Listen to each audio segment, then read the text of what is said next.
fear of Chinese espionage, does Donald Trump and the United States need to put more pressure on us to encourage us to confront China in the way he has been doing? Well, I'm delighted to be joined now by the member of the House of Representatives for North Carolina's 10th District and the member of the Four-Country Caucus, Congressman Pat Harrigan. Congressman, thank you so much for joining me. We've been discussing the special relationship, but it seems to me one bit of the special relationship that isn't functioning is that the US is much more realistic about the threat posed by China than the UK is, and that the UK is still cozying up to China. Do you think we ought to change tack? Jacob, thanks for having me on. It's great to be with you. And yes, I do think that the UK needs to get serious about China. I actually had the opportunity to speak at the London Defense Conference earlier this year, and it was my takeaway that the UK is still unwilling to confront China as it must. It needs to very clearly see China for the threat that it is taking actions that are completely averse to the interests of any country in the West, certainly the United States, but absolutely the UK. And that they play a full spectrum game. They are not just a military threat, but they actually pursue their interests that are averse to our own interests through manipulated economics. And I think it's time that we all have open eyes and understand this.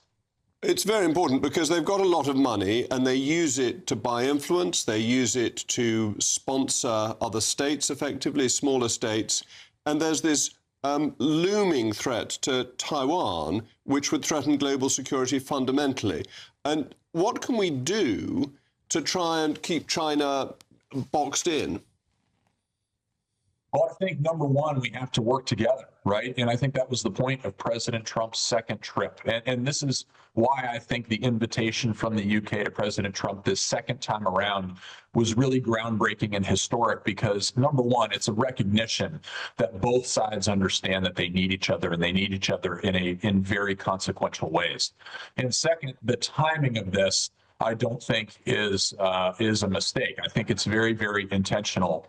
We understand that as conflict has grown around the world, it does not appear that Putin wants to put down his arms in Ukraine, that we have a much greater chance with incursions into other NATO countries of drones, penetrations of military material that before the last couple of weeks we have not seen, that this unified front, this new axis of evil that we are seeing develop and coalesce around the world is a direct threat to Western civilization and the way of life and the world order as we have known it. And the very foundation of that world order is a very strong US-UK relationship.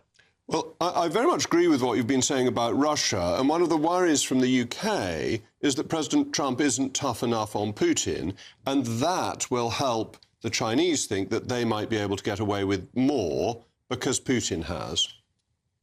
So I think part of that is a very relevant statement. And I think the second half of it is maybe not so much, because I think of the work that we are doing on a day-to-day basis to confront China and make sure that Taiwan is an absolute porcupine that makes China think not once, not twice, but truly 3 times, and ultimately decides to actually have a deterrent effect by not deciding to invade Taiwan because we made it so difficult for that to happen. Simultaneously, I do think President Trump has pursued the best interests of the United States and the West by trying to get President Putin to stop the war in Ukraine. That is certainly in everybody's strategic interest.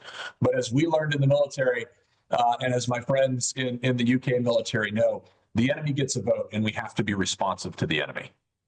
And one of the things the right in Britain are concerned about is the government giving away the Chagos Islands, which seems to be a risk in terms of the US security against China. Donald Trump effectively has a veto.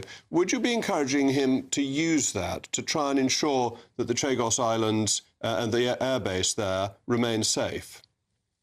Yeah, there's no question, right? We cannot give China an inch, and we cannot intimate to them that they can take an inch. That's exactly the problem set that we have been dealing with since the fall of Afghanistan, which frankly gave a green light to Putin to go into Ukraine.